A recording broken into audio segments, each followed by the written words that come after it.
classic, great for first graders to second graders. I heard this tale a lot growing up, so I'm super excited to share it with you all. The Pied Piper of Hamelin, retold and illustrated by John Patience.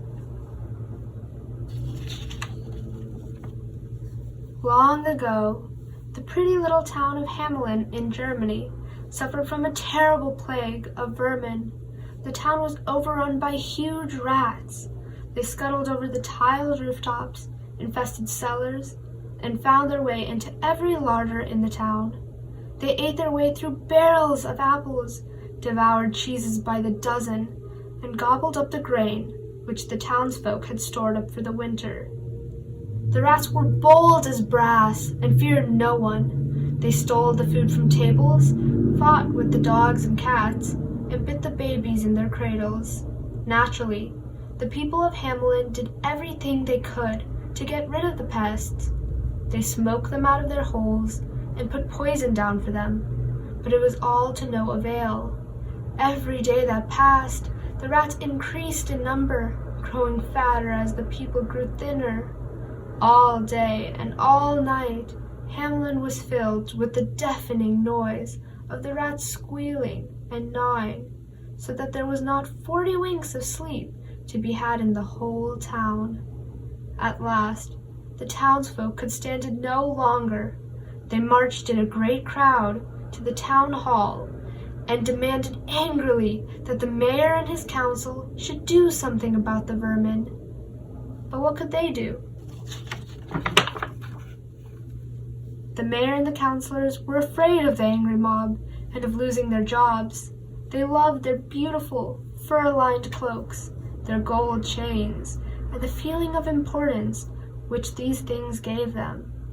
"Surely someone can think of a way of ridding us of the rats," cried the mayor. "We will offer a reward to the man who can come up with the answer." The councilors agreed that this was a good idea. So, the very next day, a town crier was sent out to read a proclamation in the town square. He rang his bell and shouted loudly, "There will be a reward of 1,000 guilders for whoever is able to rid Hamelin of its plague of rats." Well, as you know, everyone was already trying to get rid of the rats, but now they tried even harder. Rat catchers came from all over Germany to try their luck. Huge traps were dug out and baited with giant cheeses. Clever chemists concocted bubbling poisons to pour down the rat holes, but still, the rats infested the town.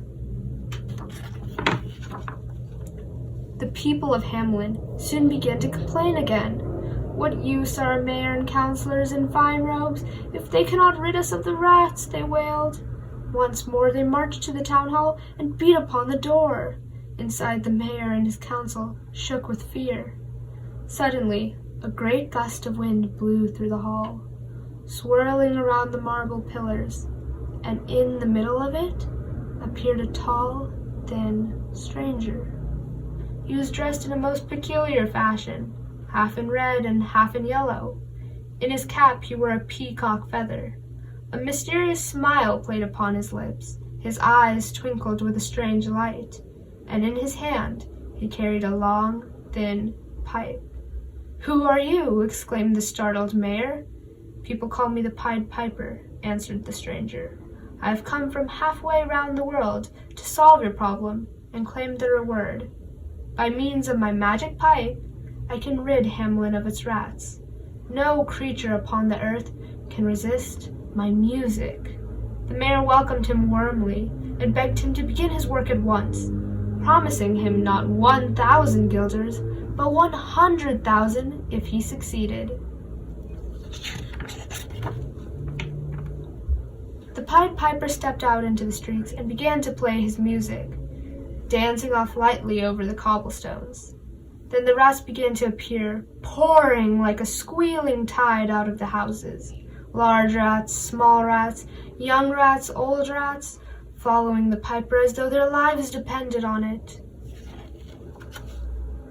On and on, the piper danced all the way across the town, with the rats surging behind him, until at last he reached the river Weser. There he stepped into a boat and, continuing to play, He floated out over the deep, dark waters.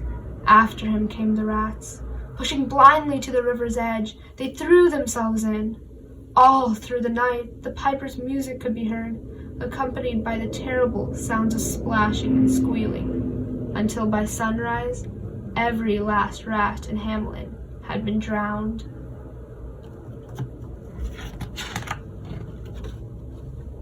That morning, there was a great celebration in the town, but when the Pied Piper appeared in the town hall to claim his reward, no one appeared at all glad to see him.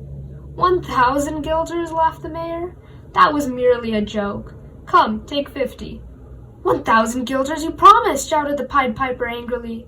And if you do not pay me, you will soon wish you had. I can pipe other tunes, as you will find out. Blow on your pipe until you burst, sneered the mayor. Very well, said the piper with a sinister smile. Then once again he stepped into the street and blew upon his magic pipe. This time the air was filled with a very different sort of music. It was strange and enchanting, better than the best fairy tale ever told. It was music which no child could resist. They came out from their houses, laughing and chattering, not knowing where the piper and his music would lead them, but happy and eager to follow. The townspeople could only stand and watch, frozen like statues by the enchantment of the music. Soon every child in Hamelin was following the piper, and it looked as if he was leading them down to the river Weser. Are we to see our children drowned? Thought the horrified parents. But no, as they watched the piper turn west towards Koppelberg Hill. Then a great sigh of relief went up from Hamelin. He can't possibly lead our children over Koppelberg, thought the people. The hill is far too steep. He will surely have to stop. But, unbelievably, as he advanced, the side of the hill opened up before him, and the piper, followed by the children, disappeared inside. Then the hill closed up again, crashing together with a sound like thunder. Only one child was left behind, a little lame boy who had not been able to keep up with the rest.